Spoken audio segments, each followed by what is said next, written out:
মেঘলা, নাসরিন তোমার জন্মদাত্রী মা নন।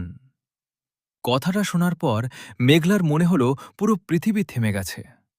কিন্তু যদি নাসরিন তার মা না হন, তাহলে তার আসল মা কে?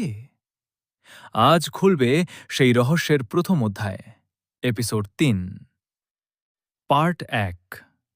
মেঘলার হাত থেকে ছবিটা মাটিতে পড়ে গেল। তার চোখে অঝরে জল। সে ধীরে ধীরে নাসরিনের দিকে তাকাল।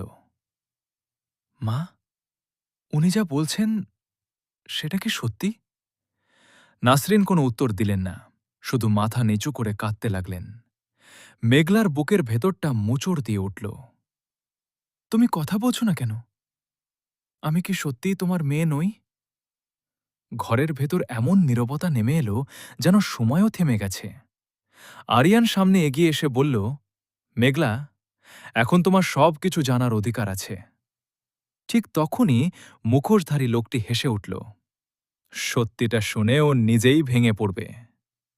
সে ধীরে ধীরে পকেট থেকে একটি পুরনো হাসপাতালের ফাইল বের করল। ফাইলের উপরে বড় অক্ষরে লেখা, শিশু বদল মামলা। মেঘলার শরীর কেঁপে উঠল। সে ফাইলটা হাতে নিতেই নাসরিন চিৎকার করে বললেন, না, ওটা খুলিস না! কিন্তু ততক্ষণে মেঘলা প্রথম পাতাটা খুলে ফেলেছে, আর প্রথম লাইনটা পড়েই তার চোখ বিস্ফারিত হয়ে গেল। মেঘলার হাত কাঁপছে। হাসপাতালের ফাইলের প্রথম পাতায় বড় অক্ষরে লেখা, নবজাতক শিশু, পরিচয় পরিবর্তন, গোপন নথি। নিচে দুটি নাম। প্রথম নাম মেঘলা। দ্বিতীয় নামটা পড়তেই মেঘলা থমকে গেল। সে কাঁপা গলায় বলল, এই নামটা আমি কখনো শুনিনি। আরিয়ান ধীরে ধীরে বলল, কারণ সেই নামটা ইচ্ছে করেই পৃথিবী থেকে মুছে ফেলা হয়েছে। মুখোশধারী লোকটা হেসে উঠল, আজ আর কিছুই লুকিয়ে থাকবে না। কিন্তু সেই দ্বিতীয় শিশুটি কোথায় গেল? সে কি আজও বেঁচে আছে, নাকি ১৮ বছর আগেই তার মৃত্যু হয়েছে? নাসরিন হঠাৎ মেঘলার সামনে এসে দাঁড়ালেন, চোখ ভেজা, কণ্ঠ কাঁপছে। মা, আমি তো তোর জন্মদাত্রী নই, কিন্তু তোর জন্য নিজের জীবনটা দিয়ে দিয়েছি। মেঘলার চোখে পানি চলে এলো। তাহলে আমার আসল মা কোথায়? নাসরিন উত্তর দেওয়ার আগেই ঠাস একটা গুলির শব্দ। জানলার কাচ ভেঙে চুরমার হয়ে গেল। সবাই মেঝেতে ঝুঁকে পড়ল। আরিয়ান চিৎকার করে বলল, নিচে শুয়ে পড়ো! বাইরে অন্ধকারে কেউ একজন বন্দুক তাক করে আছে। আরিয়ান দ্রুত পর্দার আড়াল থেকে তাকাল, কিন্তু কাউকে দেখা গেল না। শুধু দূরে একটা কালো গাড়ি দ্রুত চলে যাচ্ছে। মেঘলা কাঁদতে কাঁদতে বলল, আমি আর কিছুই বুঝতে পারছি না। সবাই আমাকে নিয়ে এত ভয় পাচ্ছে কেন? আরিয়ান ধীরে ধীরে বলল, কারণ তুমি শুধু একজন সাধারণ মেয়ে নও। তোমার জন্মের সঙ্গে এমন একটা গোপন রহস্য জড়িয়ে আছে, যার জন্য মানুষ আজও খুন করতে প্রস্তুত। ঠিক তখনই আরিয়ানের ফোন বেজে উঠল। সে ফোনটা রিসিভ করতেই ওপাশ থেকে আতঙ্কিত কণ্ঠ, আরিয়ান, ওরা জমিদার বাড়িতে পৌঁছে গেছে। আর মাত্র ১ ঘন্টা আছে। লাইন কেটে গেল। আরিয়ান স্থির হয়ে দাঁড়িয়ে রইল। তারপর মেঘলার দিকে তাকিয়ে বলল, আজ রাতেই আমাদের জমিদার বাড়িতে যেতে হবে। মেঘলা অবাক হয়ে জিজ্ঞেস করল, সেখানে গেলে কি পাব? আরিয়ান ধীরে ধীরে উত্তর দিল, তোমার অতীত, আর হয়তো তোমার আসল মা। বৃষ্টি ভেজা রাত। দূরে অন্ধকারে দাঁড়িয়ে আছে সেই পুরনো জমিদার বাড়ি।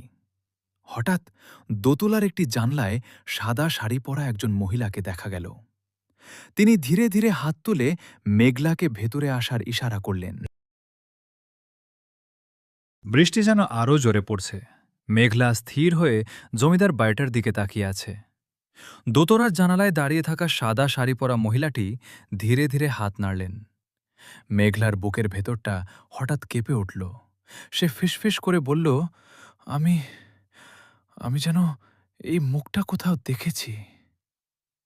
আরিয়ান অবাক হয়ে জিজ্ঞেস করল, তুমি ওনাকে চিনো?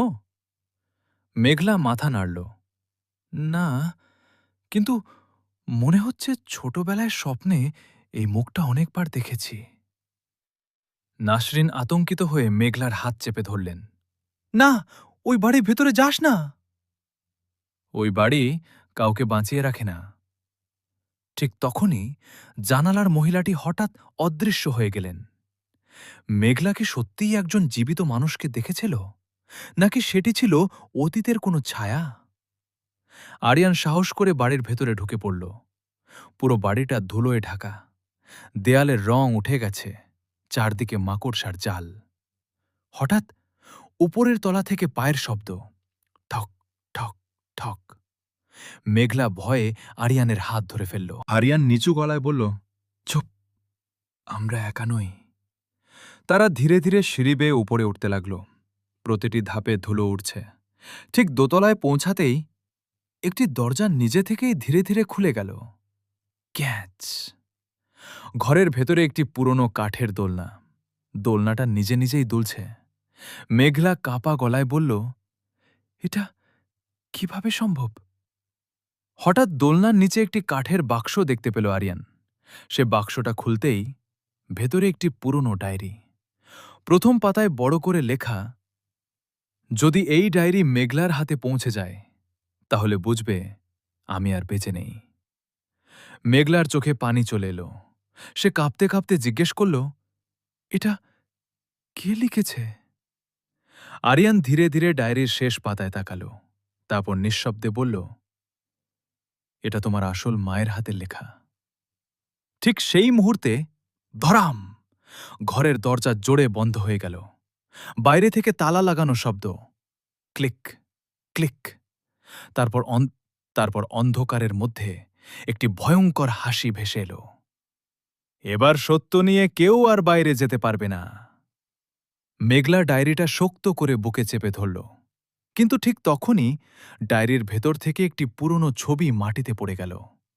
ছবিটা হাতে নিয়ে মেঘলা হতবাক, কারণ ছবিতে তার আসল মায়ের পাশে দাঁড়িয়ে আছে নাসরিন, আর দুজনের মাঝখানে কোলে একটি শিশু। কিন্তু সেই শিশুটি কি মেঘলা? ঘরের দরজা বাইরে থেকে বন্ধ, চারদিকে নিস্তব্ধতা। মেঘলার হাতে সেই পুরনো ছবি। তার চোখ স্থির হয়ে আছে ছবিটার দিকে। ছবিতে নাসরিন, তার পাশে এক অপরূপ সুন্দরী নারী, আর মাঝখানে একটি ছোট্ট শিশু। মেঘলা কাঁপা গলায় বলল, এই শিশুটি আমি? নাসরিন চোখ বন্ধ করে মাথা নাড়লেন। হ্যাঁ, ওই শিশুটি তুই। মেঘলার চোখে অশ্রু জমে উঠল। তাহলে এই মহিলা কে? নাসরিন অনেকক্ষণ চুপ থেকে বললেন, ওর নাম অনন্যা, তোর জন্মদাত্রী মা। কিন্তু অনন্যার কি হয়েছিল? কেন নিজের সন্তানকে অন্যের হাতে তুলে দিতে বাধ্য হয়েছিলেন? মেঘলা কাঁদতে কাঁদতে জিজ্ঞেস করল, আমার মা এখন কোথায়? নাসরিন উত্তর দিতে যাচ্ছিলেন, ঠিক তখনই আরিয়ান ডায়েরির শেষ পাতাটা খুলল। সেখানে লেখা, যদি মেঘলা এই ডায়েরি পড়ে তাহলে বুঝবে আমি আর বেঁচে নেই। আমাকে বিশ্বাসঘাতকতা করে হত্যা করা হয়েছে, কিন্তু আমার মেয়েকে বাঁচিয়ে রেখো, কারণ ওর জন্মের সঙ্গে এমন এক সম্পদের রহস্য জড়িয়ে আছে যার জন্য মানুষ হত্যা করতেও দ্বিধা করবে না। ঘরের ভেতর সবাই স্তব্ধ। মেঘলার হাত থেকে ডায়েরিটা পড়ে গেল। সে ফিসফিস করে বলল, আমার মা খুন হয়েছিলেন? আরিয়ান ধীরে মাথা নাড়ল। হ্যাঁ, আর সেই খুনিদের একজন। সে কথা শেষ করার আগেই ঠাস একটি গুলির শব্দ দেয়ালে গিয়ে লাগল। ধুলো উড়ে পুরো ঘর ঢেকে গেল। দরজাটা ভেঙে ভেতরে ঢুকল তিনজন মুখোশধারী। তাদের নেতা ধীরে ধীরে হাততালি দিতে লাগল। অভিনন্দন!